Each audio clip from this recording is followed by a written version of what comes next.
Hello అసలు ఎట్లున్నారు? So మేమైతే బాగున్నామండి. సో నిన్ననైతే నేను బిజీ ఉండబట్టికి పోస్ట్ చేయలేకపోయానండి ఈ వీడియో. సో నేనైతే బీన్స్ పల్లి కారం చేశానండి. దీన్ని వీడియో ఎలా చేస్తామో ప్రాసెస్ అయితే చూసేద్దామండి. ఫస్ట్ అయితే ఒక పక్క బీన్స్ని బాయిల్ చేసుకోవాలండి. అండ్ ఇంకో పక్క ప్యాన్లో ఆయిల్ వేసుకొని పల్లీలు, ధనియాలు, ఎండుమిర్చి అండ్ వెల్లిపాయలు వేయించుకొని దాన్ని మిక్సీ చేసుకొని గ్రైండ్ చేసుకోవాలి.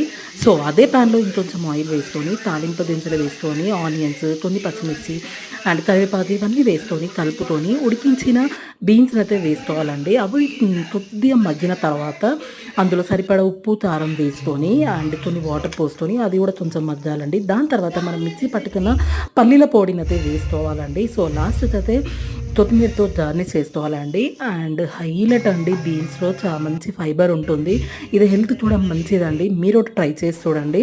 అసలు ఎంత కమ్మగా ఉందండి రుచి, చాలా బాగుందండి. వీడియో నచ్చితే మర్చిపోకండి లైక్